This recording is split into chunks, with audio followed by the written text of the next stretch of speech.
So thank you guys for joining the Savage Waterman. We're just going to jump right into it. This is Ryan Davis. I've known Ryan for, I don't know, we're going to age myself here, maybe 20 years.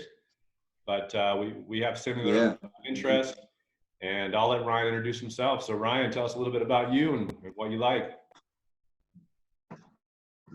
Yeah, so my name's Ryan Davis. I've got a pretty diverse background.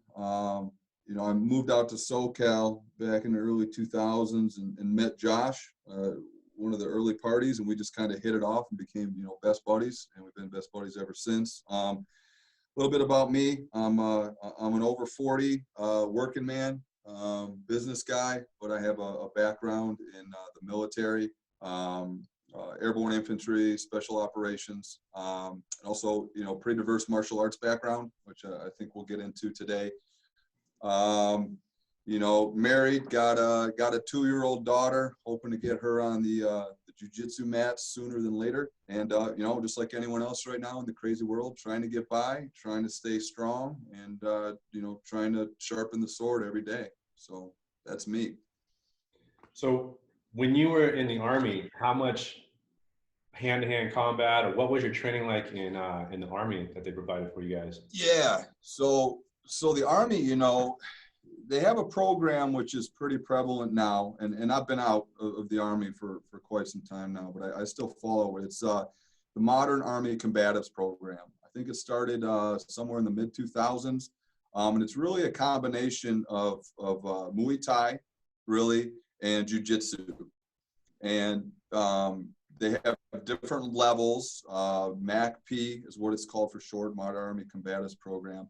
And you go and get certifications, right? So you can be a MACP level 1, 2, 3, or 4. Level 2, you can start teaching small groups of people. And then 3 and 4, you become more of a real certified instructor as far as the Army goes.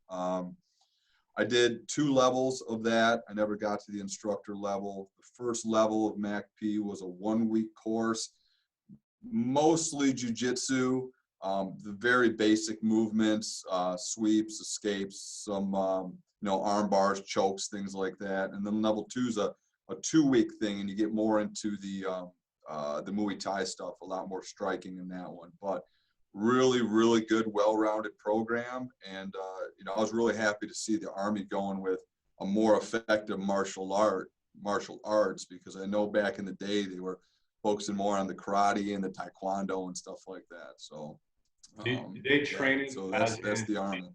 Did they train it as in, hey, this is to keep you guys active and this is just like a side thing? Or did they teach it like, hey, if you're in a real life situation, here's some Muay Thai kicks that you would do? Or was it more just like, hey, here's a little, keep you guys active? What was it, more training for like every day?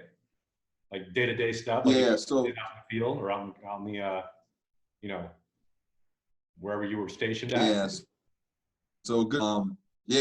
No, it was definitely realistic based, so the first thing I can say about it is you trained in your BDUs or your ACU, your camis, right? So you were wearing your top, you were wearing something that, like, okay, if you're in combat, you're going to be in your camis. So why would you train in like a rash guard or shorts, right? Because you're going to use different, techniques, collar chokes and things like that. So you trained in that. You'd even take it a step further sometimes, and you train in your full kit. Okay, your kit, your body armor, your chest rig. You could have your full ammo loadout, because, as you know, it's a lot different fighting, with weight on you or some type of restriction than just, rolling into your studio and throwing your rash guard on and fighting. So you fought in those types of scenarios. Not everybody necessarily had to go through the MACP, the program, to get a level 1 or level 2 certification. It was something that people could volunteer to do. Some people wore it as a badge of honor. Hey, I'm MACP level 3 certified. That's pretty cool. When you get into units like infantry units and things like that, it became a part of the physical training, right? So instead of going out in the morning and maybe doing our push-ups and our sit-ups and our 1, 2, 3 mile run, maybe we do combatives that morning. In my unit, we typically defaulted to doing more combatives for physical training. So we'd find one of the guys that was maybe a level or 2 or level 3 in our unit, and he would lead the training. We'd go out on the grass in our uniforms, maybe throw our body armor on and start rolling around. So, you know, it was unit dependent how much you did it. I'm guessing the cooks and those guys probably didn't focus as much on combatives as you know, the infantry guys did. But it was something that was realistic, scenario based, and it was definitely not sport jiu-jitsu, right? So we know there's a big difference, right? You know, you're a big Krav Maga guy, you know, well-rounded MMA guy, and there's a big difference in going for points than trying to save your life, right? So the Army's like, okay, you're not waiting for the guy to tap. Here's how you work an arm bar, and the ultimate goal is like you're snapping his arm, right? You're not waiting for him to tap. So it's a little different than like your typical, you know, jiu-jitsu place. So that would be the big difference, I would say, realistic based training. Did they care when, you know, everybody goes in at different ages and different levels of life, whatever they're doing.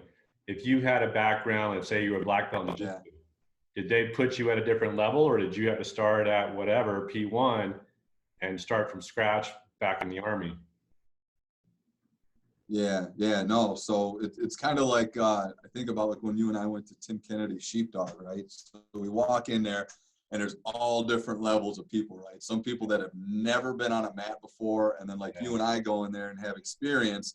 And so the short answer is you had to go through the training no matter what your level. Now, the instructors know kind of in the first few minutes who's who, and they're going to try to maybe put you with certain people to help coach and stuff like that. So the Army was the same way. I mean, I went into level 1 and I knew a lot of stuff already. So, you know, you kind of got to watch yourself. I'm not going to go in there to try to beat up on people. I took it as in, okay, I have this knowledge base. I'm going to listen to the instructors. You know, I'm not going to try to become the instructor, that guy right in class that knows everything, but I'm also going to try to help others out too. So, yeah. That's what I think when I get asked about mixed martial arts, like what gym to go to, how do I start? I think that's the biggest fear of people. And it was of mine too. You get thrown in and you're going to be fighting the guys who are training for a fight in 2 weeks. You're going to be going against a guy who's going to be there to take your head off. And yeah, there are some gyms like that. And there are some places that are going to feed you to the wolves on day one. But generally a well-run school with a great coach and a great head guy is going to say, okay, you're in the beginner, you're a white belt. We're going to either A, roll with the big guys who are, you know, have the experience, and they're not going to hurt you. And they treat you with kick, not with kick gloves, they're still going to, you know, rough you up a little bit, but it's something that you need and it helps you get further along in whatever your goal is. So when people ask me like, what gym do I go to? Go to a few, go to a, you know, a handful, figure out one, have your goal, what you're going to want to do, what you want to get. Do you want to just do it for physical reasons? Because maybe MMA training isn't for you. But 2, if you want to learn self-defense, you want to get better on the ground, you want to get better on the feet, go to the gym that caters to that, and go to the gym that is not going to beat you up sparring on day 1 against the black belts, blue belts, whatever. So I think people need to understand that they're not just going to put you in there and you're going to be ready for a cage fight in a week. So like you said, Ryan, like the Sheepdog, me and him just went probably about a month ago to Tim Kennedy's Sheepdog Response Course Level 1. For those of you that don't know, Tim Kennedy is, I think, 15, 16-year UFC veteran. He, I think, 17 or 18-year Army. I'm not sure if he's still active, but he's an Army guy. Yeah, active duty Green Beret still. Yeah, Master Sergeant. Yeah. Hopefully get some of those guys on this podcast. They're great guys, so much knowledge in those guys. But anyway, me and Ryan went to that course, learned a lot. I wanted to get better at shooting. So we do 10 hours of hand-to-hand combat, 10 hours of shooting and tactical training. I prepared for war for the combat part, got my cardio up. I had shoulder surgery, wanted to make sure it was ready for jiu-jitsu. And then when we got there, like Ryan was saying, our experience level is a little bit more. But there was guys that we could choose to roll with that tied us up pretty well and you know, humbled us. And then there was guys that I found myself coaching a lot of the other guys, and then they would come out to me. But again, different levels. But I love Sheepdog Response. Anybody who has an interest in learning more, that was great. Tim Kennedy is a character, but he's a character who knows a hell of a lot. So yeah, what a guy, right? Yeah, so, that whole team. I mean, I walked away from there thinking, if you think you're tough going in there, you'll get humbled, because I was like, these guys are just another level of badass. Yeah. And that's the thing. Like, I think about that all the time, Josh. And I think you and I have talked about this before. So, like, just the different levels of people, right? So, you got the guy that's never trained before at all. He sits at a desk 9 to 5 every day. Maybe he works out once in a while. Okay. So, think of him in the context of being in an actual street fight. Now, take like us, training 4, 5, 6 days a week, not professional fighters, but been doing it for quite a long time, can hold our own. I compete in Brazilian jiu-jitsu right now still. Then you have that level of competency, or let's call it toughness. And then you got the you got the actual UFC pro fighters and the Tim Kennedys and stuff. So the gap between all of those is like exponentially huge, right? Like, if you and I were on a mat with someone that has never trained, or trains maybe one day a week, it's going to be a blowout. And the same thing if we get on the mat with like a Tim Kennedy, like it's. So when you think about that, that's what I would say to somebody that hasn't trained, or maybe just works out and goes to the gym, and they're fit and they got their big muscles, their show muscles and stuff. Like, until you start training, like, you don't realize the separation between you and what is yourself. Because Josh, you and I walk in a gym and there's always a guy there that will throttle us, right? Yeah. So imagine what he would do to an untrained person, right? Like, it's huge. But I love doing that. And there's a saying, I don't know who originally said it, but if you're the best one in the room, you're in the wrong room. And when you're young and 20s, you're probably like, oh, I'm the toughest, I'm the baddest. But now I look to be, I'm above average, but I also don't want to be the best, because you're not going to learn anything if if you're just beating up on the same guys over and over, day in, day out. You use the same techniques, what this guy's weakness is, you're not going to learn. And so getting hogtied, it might feel miserable, but you get so much more out of that than you do just stomping on the same guys every day, day in, day out. So for sure.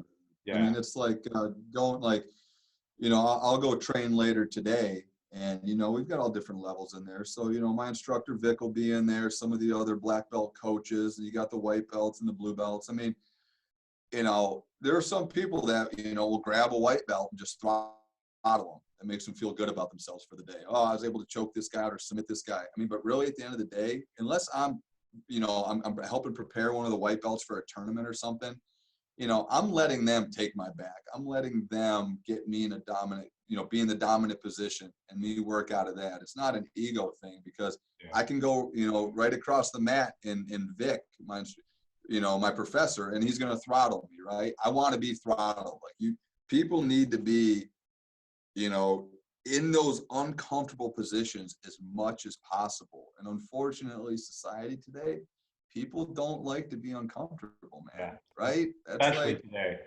Yeah. Right? But how do you get better? Like you said, like when we were at Sheepdog, you and I could have walked around to try to be the cool guys and just beat up on a bunch of people to make ourselves feel better. But no, what do we do?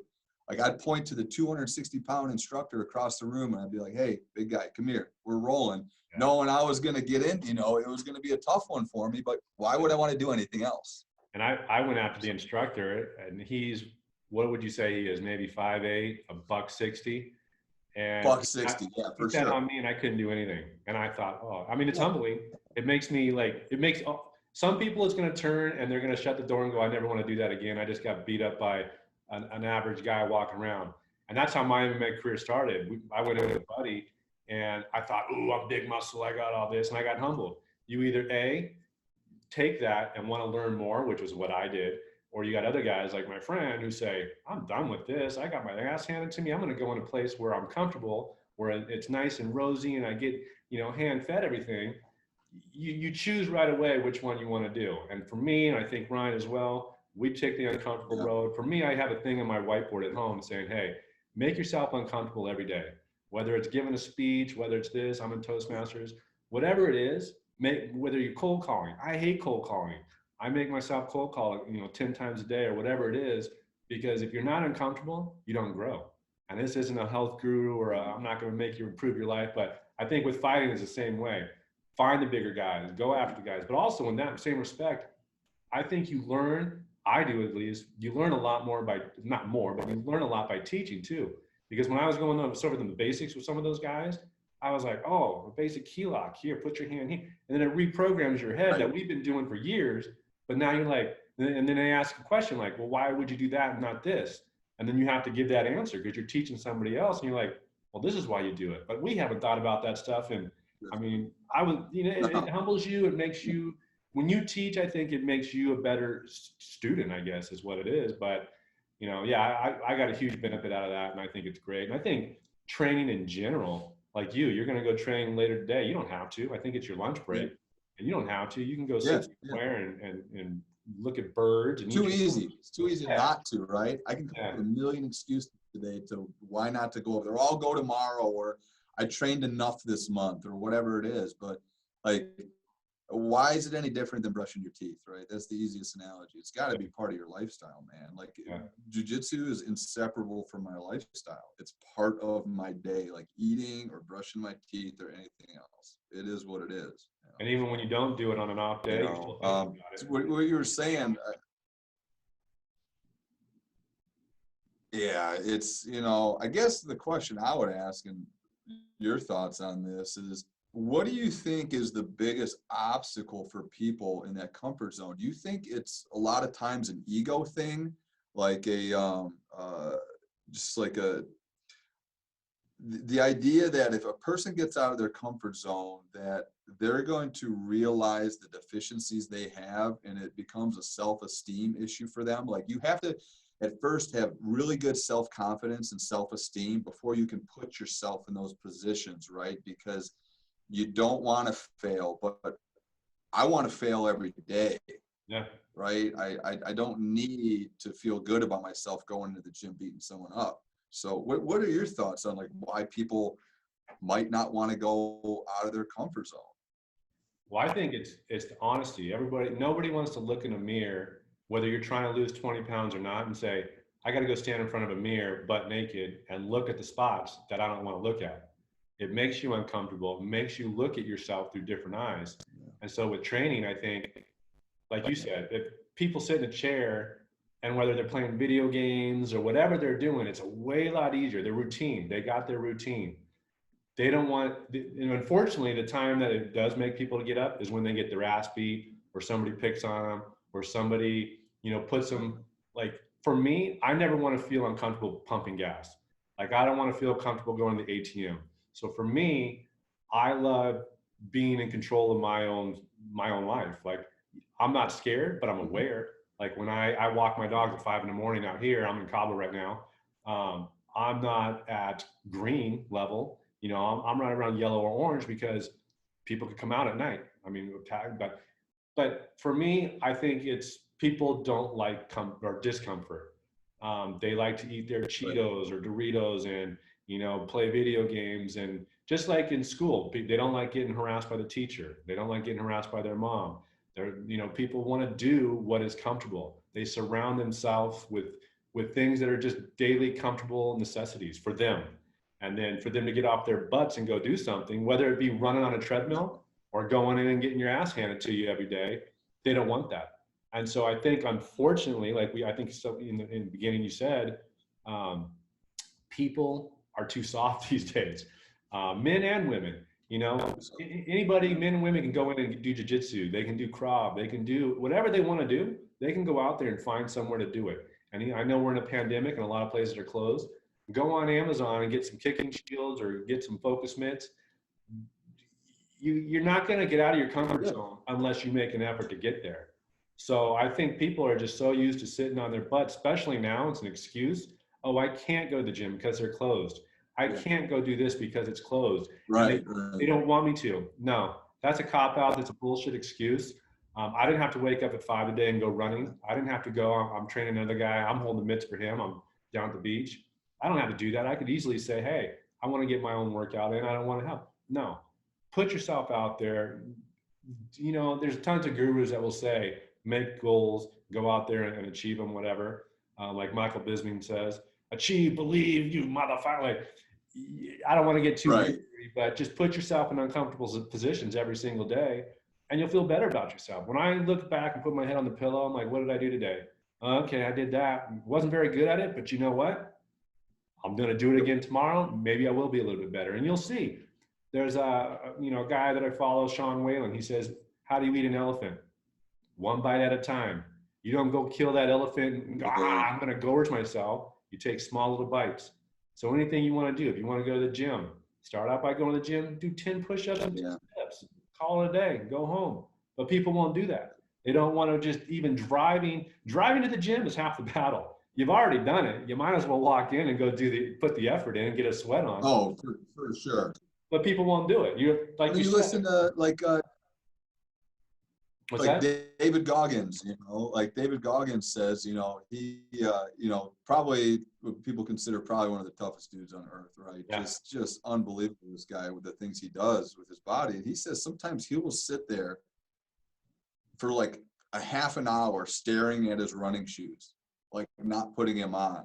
Like everyone thinks like all these superhuman people don't have the same internal battles that all of us have. They just have them in a different way and they're at a different level. But for David Goggins to sit there and be like, man, I'm not going running today, and just stare at his shoes. But guess what? He ends up putting them on. So like you said, half the battle, getting there to do it. And that's just a switch that you have to turn on. Like I said, make it automatic. It's not a choice. It's not a choice. Like, why am I not brushing my teeth today? Why did I brush my teeth? Why? Because that's what you do. If you get in the mindset that that's just what you do and there's no other option, you can't give yourself that out. Like I give myself, I have no other option except to train today. There's no choice. I have to do it. I guess it's like, why, Josh, what people ask me is, well, why? Why do you train? Is it just for health or fitness or what? So it's getting that understanding of like why you train, because I think and like you said, in today's society, our society is super safe today, right? Despite what everybody may say about how dangerous the society is now. And I mean, when's the last time you've been in a street fight? Your house has been robbed, anything. It's not the 1800s. It's not medieval times where you literally had to like defend yourself every day. It was like lawlessness, right? People say, well, why do you need to know how to fight today? Well, do you remember the movie Law Abiding Citizen with Gerard Butler and Jamie Foxx, where Gerard Butler's his family was killed or something? Like that scene is like forever imprinted in my mind. Is like, morbid as it may be, but these two dudes bust in his front door on like an evening, and they like tie him up and kill his wife and daughter like in front of him. Can you, like, that thought in my mind, to not be able to defend my family like against another grown man is incomprehensible to me. And people say, well, that's what the police are for, and this is what that's for. But guess what? You have one chance. That one time that one person does decide to harm you, that you couldn't defend your family against them, and you had the power to do something about that in your day. Oh my gosh, man. Like, so for me, I have to know that I can take care of myself and my family, and it's self-reliance, man. It's like, I can do this myself. I don't need to call the cops. I don't need this. Like, I don't know, that mindset that people don't, it baffles me, but unfortunately, one, great movie. Second, unfortunately, I think some dramatic thing has to happen to people to light a fire under their ass. To me, there you go. I think, like I always tell people, because I don't look like the fighter, I don't look like I train every day. I surf, and obviously this is a surfing fighting podcast. Yeah. But what I tell people is I train because it's probably never, 99%, it's probably not going to happen. But I would rather train and never have to use it than need it and not know how to do it, not know how to defend myself, not know how to shoot, not know how to fight. And that's, like you said, that's gut wrenching if you have to see that or in that scenario, and that's, I mean, beyond imaginable. But I posted something on Savage Waterman Instagram the other day. There was a guy on his cell phone, and he watches two guys in a motorcycle come up right next to him. The guy gets off the motorcycle, points a gun at him, and he just goes and gives him the phone. He watched that guy come up, situational awareness, nothing. He watches that guy come up, get in his space, point the gun at him, and he nonchalantly just gives him the phone and says, yeah, which, okay, give him the phone. But there's so many cues and there's so many warnings that could have happened before that guy did that, that I just, like you, I don't ever want to be in a position, whether it's just myself, like I said, at a gas station and you get attacked. I'm not, in my mind, hopefully I'm not the guy that just says, fight or flight. And I just, or fight or flight, I don't know what it is, but where you just freeze. Hopefully I programmed my mind so many times in getting my ass beat and doing situational stuff in Krav. Hopefully I'm prepared. And I'd like to think I am, that when that shit ever hits the fan, I can react. I can do things with my family. If my family's behind me, I got execute this. If they're not, execute this. You just got to program your mind, just like, doing math problems. You didn't start out in second grade doing algebra, geometry. You gradually climbed up. 2 + 2, 2 × 2, dividing. You got to train your brain the same way. Right. Nobody comes in there knowing combos. Nobody knows how to throw a leg kick. But eventually, it all starts switching and switching. And then one day, God forbid you're attacked, it all comes together and bam, and you walk away going, that's why I trained. That's why I did jiu-jitsu for 7 days a week. That's why I did Krav, and it may never come. I may never be attacked. I may never, but it's changed the way I walk around. I don't just walk around bebopping with my head down on my phone. There you go. I look at situational awareness. Me and my son and wife, we have a code word, if a threat looks like it's coming, I say the word, they get more on guard, they grab behind me. My son will grab the board shorts, and he knows if daddy has to swing, stay tight.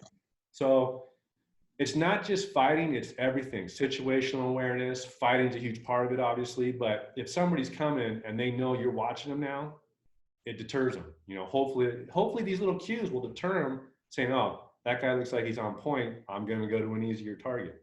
So, there's not one bad thing I could say about training and being prepared. Whatever discipline you're in, jiu-jitsu, Muay Thai, boxing, whether you want to roll them up in one, I can't say one bad thing about maybe fake black belts. The guys who use the chi, that's not going to get you anywhere. You got to learn the hard way. The death touch. Yeah.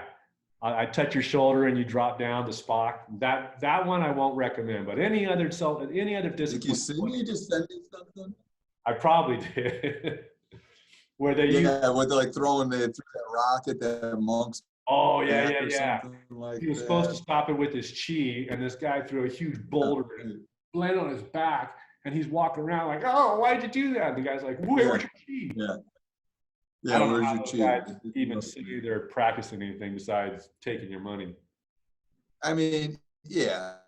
It's it's not just people say, well, you're just about fighting and violence and this and that. It's the complete opposite, in fact, right? If you look at the original purpose of the martial arts and stuff like that, and this seems so simple, and I think most people know this, but it's not about fighting, it's about not fighting, right? And you look at guys like Jocko and stuff like that, and he's just such a huge proponent of, he calls, getting on the path, right?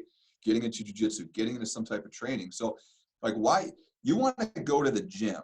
Why not do something that's beneficial for your health, for your mind, for your mentality, to be able to defend yourself and your family, all wrapped up into one? Like when I don't train, like for whatever, like a week or so ago, my knee is injured and I couldn't train for almost a week. I still did other stuff, but I wasn't on the mats. My whole outlook on life was totally different. Like just, the way I slept, the way I felt, just why do you not train? And I honestly, Josh, I think it goes back to the point that most men in particular, have a different view of themselves in their mind's eye than in actuality. And they do not want to, they want to perpetuate that lie. And as soon as they come over to Victorious MMA where I train, and they step on the mat for the first time and get choked out, that whole image of themselves is gone, right? So now, then what? And they don't want that bubble burst. Yeah, they don't want that bubble burst. Yeah. And if that's the reason you're telling me you're going to give up all those other benefits, not to mention putting your wife and your children's safety, at large, dude, you got a lot of growing up to do as a man. You know what I'm saying?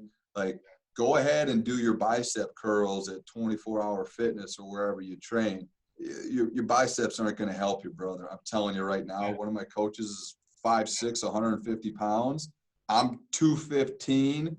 He rolls me up like it's a joke, you know? So don't get me wrong. Like, being good at martial arts and being big and strong, right? Big help. But for your average dude, you bring a 230 pound, 250 pound, shit, I don't care, 300 pound untrained guy in front of me, he's going to have problems. I guarantee it, right? You know, I want to ask somebody that question. Why don't you train? Give me all your bullshit excuses. Let's sit here. Let me write them all down. I think it all comes down to you don't have the guts to do it, self-esteem wise, ego wise. You know, Oh yeah, I agree. When people want to watch UFC fighting, you always hear the stories like, "Oh, I could do that," or "I used to do that," but why don't you now? Why did you stop? Oh, I got work. I mean, you work what, 10, 12-hour days, and you still find time to train. If you want to do it, anything. If you want to do it, you'll find a way. Whether you got to wake up at 4 in the morning and go, but most people want to get out of that comfort zone. They want to, ooh, sleep is precious. I got to sleep because I got a newborn. Or there's 1,000 excuses and reasons why you won't train or why you don't or shouldn't. But once it's programmed in your head, I mean, it never leaves. Like, I just went through shoulder surgery. One of the hardest things for me was not being able to surf and not being able to train. I could walk, obviously, but I mean, I was like this, and then I got frozen shoulder. So I was shelved for 9 months. And not only mentally, but physically, that was one of the hardest things I've ever had to do, because I couldn't do what I programmed in my head to do for 40, whatever, how many years I've been training, is to sit on my butt.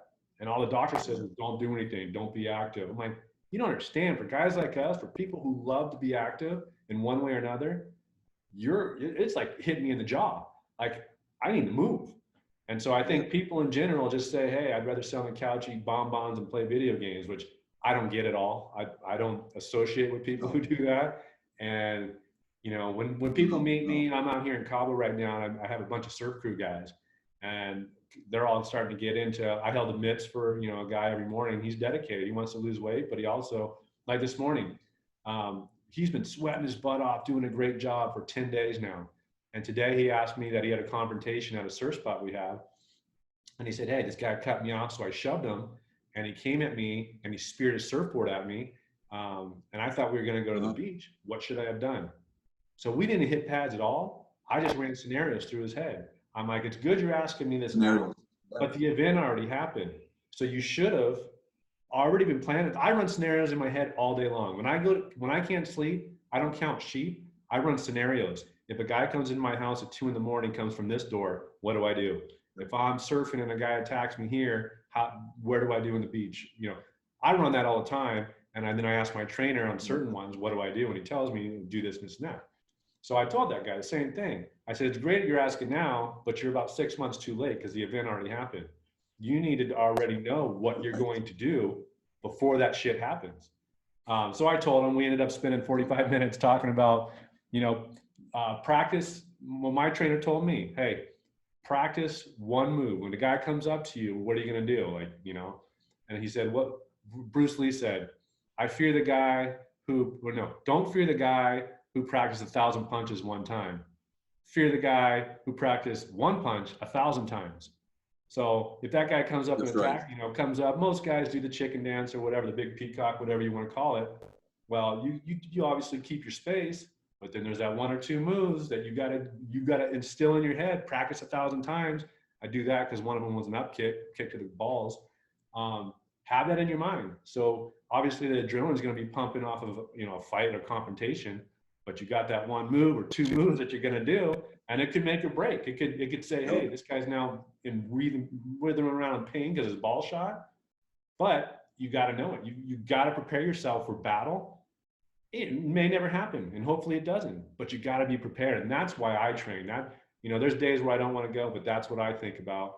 Is hey, in a week from now, I could be getting attacked, and if I'm eating Cheerios and margaritas all day, I'm setting myself up for a disaster. Yep.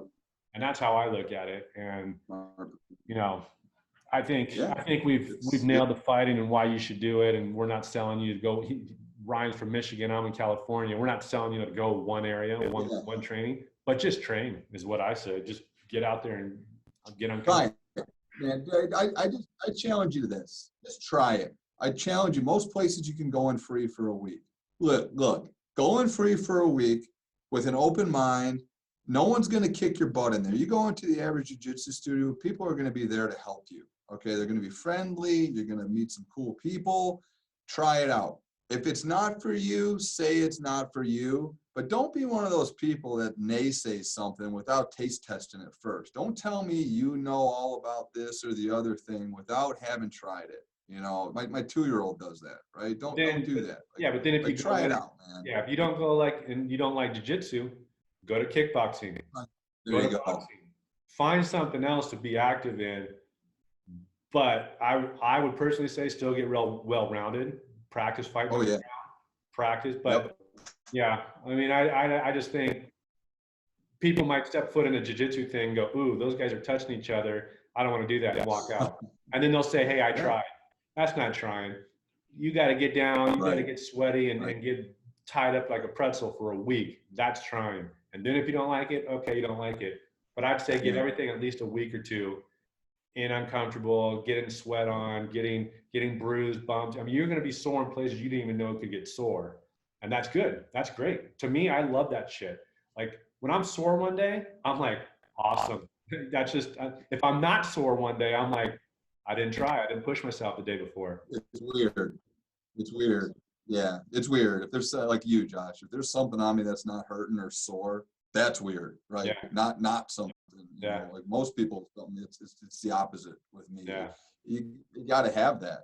You know, I mean, I mean, it's about making your body tough too, right? Because it's a whole different thing. Like, you know, back when I probably didn't mention, before the Army and jiu-jitsu and stuff, I was a traditional Japanese karate guy. So I got my my black belt in Shidokan Ishinryu when I was 19, which was really young. They only give a black belt in that style. You have to be at least 18, right? They're not just handing them out at your corner karate store. We fought full contact. I was one of the youngest guys. We used the Makiwara board, right? To traditionally train your knuckles to get them calcified and your striking surfaces. I can remember just doing that stuff, training your body and making it hard, such a big difference. Like I would be in high school and one of my friends would like throw a fake punch at me and I'd block him. And my forearm was so solid, I'd hit his arm and he would literally like wince in pain because it hurt. That's just a block, right? So it's hardening your body. It's about the training because you're not going to make it the first few minutes of a fight if you're feeble, weak, and you can't take pain or whatever it is, right? So hone the blade, sharpen the sword. Yeah. It's so important, So, I mean, I don't know, man. I'd really try to get people to train all the time. Hey, come in with me. I'll go in with you on your first day. I'll help you out if you're nervous, whatever it is. And people they don't want to do it, man. Okay. So I don't know. Well, you can only force. It's kind of like a sign of the times to me. Yeah, you can only. What do they say? Get a horse lead a horse to water, get a horse to drink. Yeah. So, well, since this is a little bit about fighting and surfing, have you ever surfed, Ron? Have you ever gone? Yeah, man, actually a really good surfer. You what? Yeah, so I've been in the water a couple times. I really probably haven't been up on a board for more than 15 seconds before. I kind of paddle around and get drown out there. But are you referring to a certain time down in Laguna Beach, maybe like on a Sunday? Yeah, something that might have happened. It might have happened when the story where I went from about 15 boards to about 14 boards. That one? Oh yeah. Allegedly. Oh, there's no alleged about it. Allegedly. Yeah. So that, I think that was a combination of just my overall surfing prowess and my size and strength at the time. So I think when that happened, I was competitively powerlifting. So I was about 240 pounds. Um, there was like a really shallow, really fast or something, and I went off a wave, and I think I took a nosedive, and rather than letting go of the board, which you never taught me to do. You never taught me that, so I blame it on the instructor. I I think I am held a the better sides of the fighting board coach when than it I am nose surfing coach. go. Yeah, so I did a nosedive, and the board hit the bottom, and my grip was so strong at the time I didn't let loose, and it just snapped the board in half. It was a foam board, like one of those wave It was storms. a And all I wave can storm. remember is I hit my head too. Yeah, so I hit my head. I came up. I'm like, I think I knocked myself out. I'm looking around, and I just see everyone on the beach, you specifically, just staring at me. Like you're like shaking your head, like, oh my God, what did you do, dude? And then like the walk of shame out of the surf, carrying this broken board, and like I could see the terror on your face. You were like so embarrassed that like you knew somebody that might have broken a board at Thalia, which is like the waves are like 6 inches high, right? Well, my first concern was, oh no, is Ryan okay? That was my first Yeah, concern. sure. Is that it? Second, Was it really? second concern was I saw my board in two pieces, and then after Ryan was okay, then I was like, oh shit, my board just snapped. But and I didn't even know about the Okay, yeah, Costco. I must have my recollection. We could have taken that back into Costco and got another board, but didn't know that back then. But Oh, well, actually, I think I wanted to take it back to the car because I thought I knew something, but you were too embarrassed to walk down the street with a broken board, as I recall. what, You you threw it could in the trash can right there. you could tell people you shred so bad you break your stick. That's from a famous movie, North Shore. And you could say you broke your Okay. stick. And I like how you said, because my grip was so strong, I was powerlifting in those. It wasn't anybody, it wasn't your fault. It was because you're too strong and too big. Oh my goodness. That's Well, right, man. That's right. Hey, that's the way I remember it. So, that's the way it happened. But yeah, allegedly. no, I remember my first time actually trying to surf. I was new to Huntington Beach. You took me down to the pier where the waves get pretty big down there. And you're like, here you go, paddle out. Thinking, you're going to help me.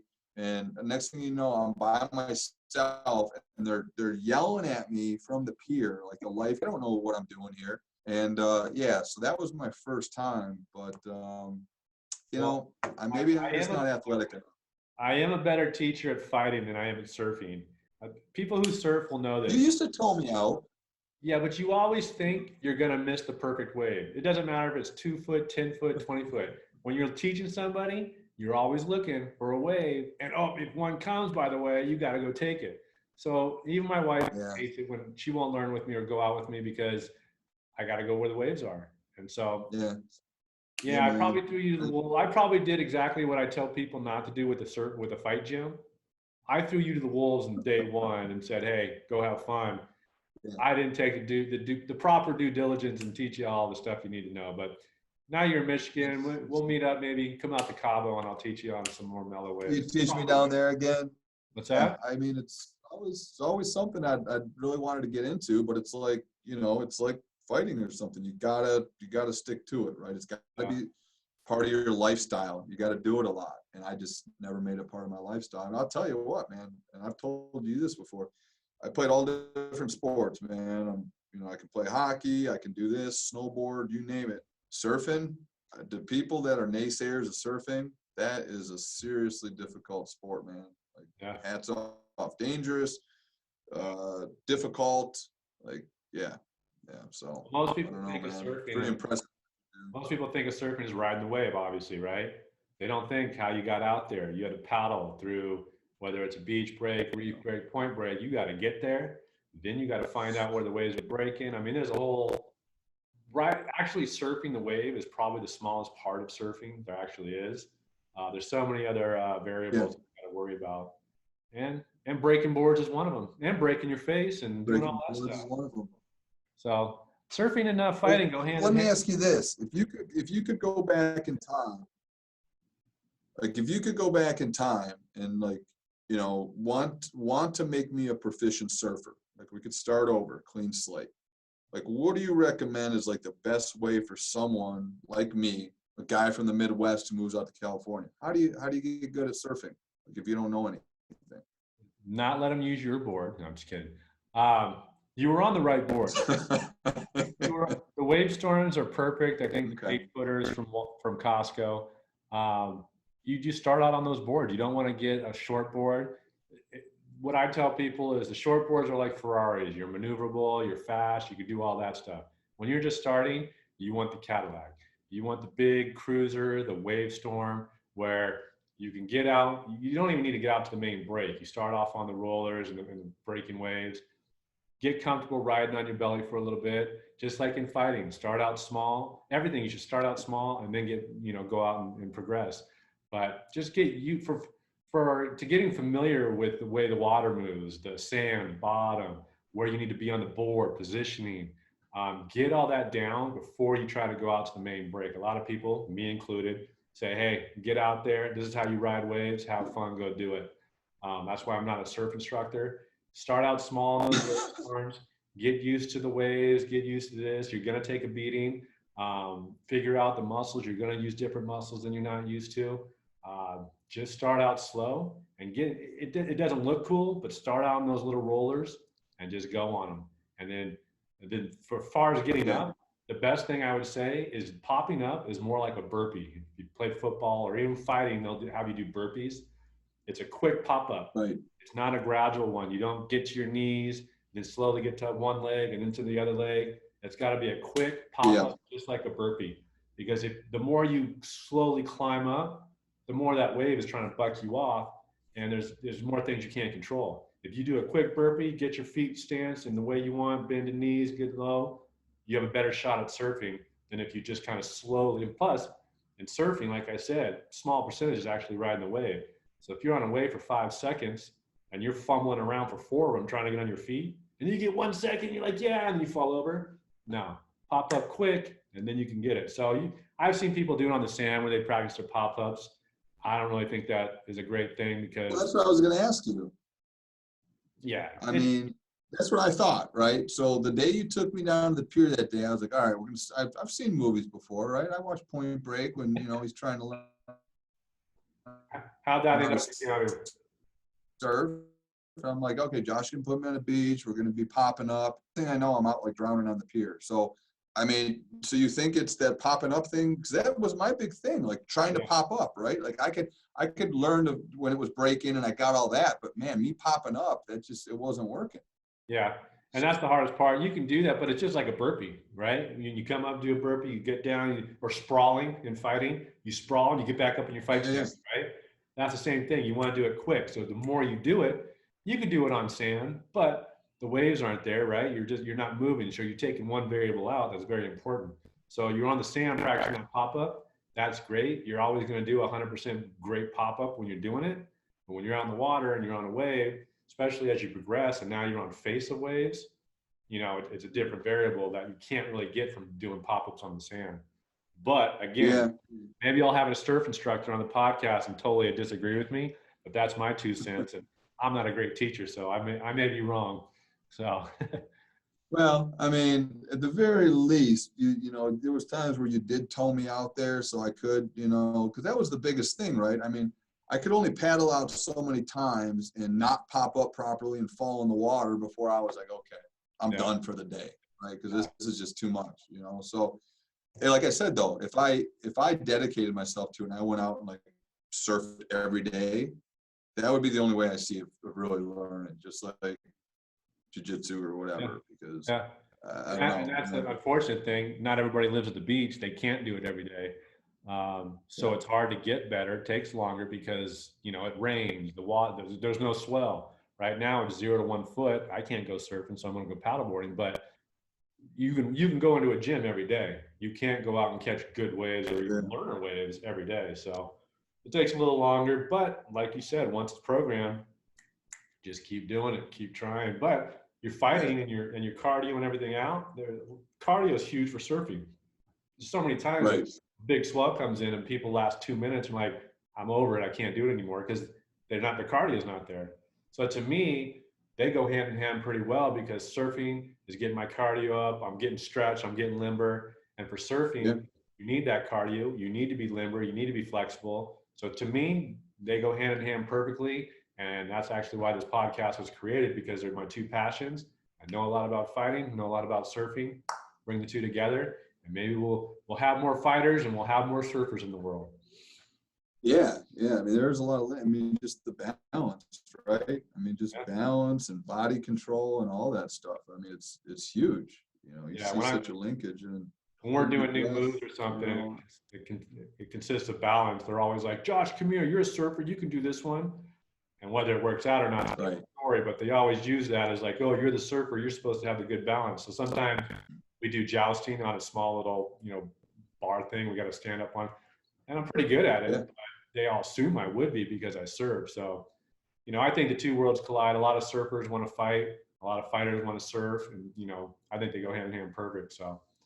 Yeah, yeah. It's a mentality. It's a lifestyle. There's something, that mystical part of it. The whole earth and water and surfing, and then the fighters have that stuff, with like Bushido and Warrior Code and all that. Like there's this spiritual part of both of the things, right? There really is, and that's the separator, right? For like especially martial arts between your corner karate store where they're just kind of handing belts out and you're learning this and that, and then like really fighting and understanding the consequences of violence and the ability to fight and what it really means. I mean, it's a whole different thing. Well, that's where this logo is about. It's about the yin and yang. So you got the surfer and you got the fighter. It's kind of like the old country. It's a yin and yang sign, but with surfing and fighting. So to me, it's very. I'm not a very spiritual person, but I'm also I can't do one without the other. There's a lot of times I'll have my fight bag in with my board. I'll go search for surf, but I know I have fighting at whatever time, 1 o'clock, 2 o'clock, whatever my fighting is. And to me, that's my balance. A lot of people say, "Oh, you're so mellow. I didn't know you fought." Well, that's why I am mellow, because I have that outlet, and I'm training that and sharpening that tool. And then I could also surf and be happy guy. But what do they say? You can't know peace without knowing war. I think, there's a time and place. There's a time and place where I'm surfing in flip flops and chilling. There's a time and place where I put the mouthpiece in and I'm ready to go and have fun. To me, they're both fun. I love it. I don't go to a gym where they don't spar. I don't think that's teaching you anything. You got to mix it up. You got to know how to hit. You got to know what it feels like to get hit in the head, kicked in the leg, kicked in the gut. You got to know. Otherwise, you'll just float around going, yeah, I'm a fighter. And then somebody's like, yeah, clock you, and you drop like a sack of potatoes because you've never felt that before. So for me, surfing and fighting go hand in hand, and that's why I love both of them, and that's my thing, my lifestyle. So yeah, dude, it's really a metaphor for life, right? I mean, it's nowadays it's so commonplace, but you look at, like you just said with the fighters, unless you've been really hit, right, or you really don't know how you're going to fight. Anybody can perform, under the best case scenario. You're well fed, you're well slept, all that.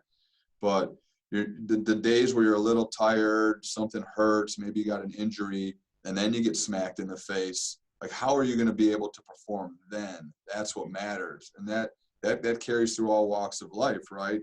Getting back up after you've been knocked down is a metaphor for business, life in general. But, and more people, sorry to say, and I think other people have said this before, I might be, quoting someone else, but more people just need to be punched in the face, honestly, because it's not about hurting somebody. It's about understanding and having compassion and empathy for others when they get hurt or when they're down. If everything in your life has gone perfect to date, you've probably met people where like they haven't been through any real struggle in their life or had any real issues. They're a different type of person, whereas someone that's been through all of that, they have this more resilient spirit, and they're someone that like you can bond with. They have understanding, right? So it's huge, man. More than anything, how many people, let me ask you this, how many people in the world, and we can just use percentages, like 80%, 70%, do you think have never been punched in the face, like a full force punch in the face, like in a fight? Like, I'm gonna say high. I mean, 90%. Yeah, yeah, I think that's what I'm gonna say, at least. because they don't put themselves in a position, which is good. You don't want to get hit in the face, but if you have like, if you in the street, you haven't been hit in the face and you're avoiding street fights, that's good. But if you don't go out and get hit and don't know what it's like, then you're just living in a fantasy world. In my eyes, you're not living in reality, because God forbid that day does where you get sucker punched, or you get in a confrontation. You need to know what to do. And if you haven't been hit in the face, you haven't been put in that uncomfortable position, it's not going to end well for you. And it could be even worse Yeah, off, no. because the guy could hit you, knock you down. And there's people in this world that will stomp on you when you're out cold. They'll kick you, they'll curb stomp you. They could take a bat to your head while you're out. So avoid getting hit at all costs, but also Yeah. know what it feels like to take a hit. So maybe Yeah, it's like those, yeah, go they ahead. say like fists and guns like create good manners, right? With people, right?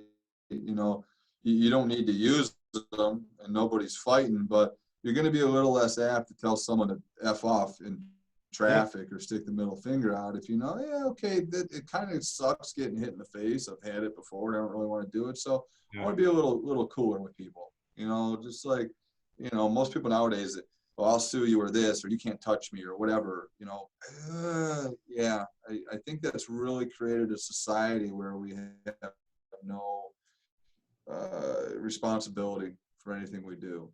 Yeah. Especially online now, right? With social media and this and that. Yeah.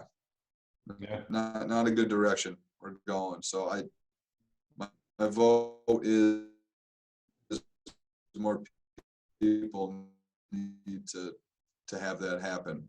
I think it will really humble a lot of people. We'd have a better society, my opinion. But are you volunteering to hit people in the face next Tuesday? Oh, I have to check my schedule. I have to check my schedule. Yeah. I'll get back to you. I might be getting hit in the face. There you go. All right, brother. Well, I appreciate the time here, and so if anything, I hope people learn a little bit about fighting and surfing. Yeah. I just recommend people give it a try, man. Give both of them a try. I'm better at one than the other, but I've tried both. I'd really like to get better surfing someday, but try it. I think it'll definitely change your life. And thanks for having me on. Enjoyed it. Much, wish success for the podcast in the future, and hope to see you again soon, man. We got to look for sheepdog level 2 to get signed up. That's next on the list, bud. Anytime, brother. Anytime. All right, my man. All right. See ya. Take care of yourself.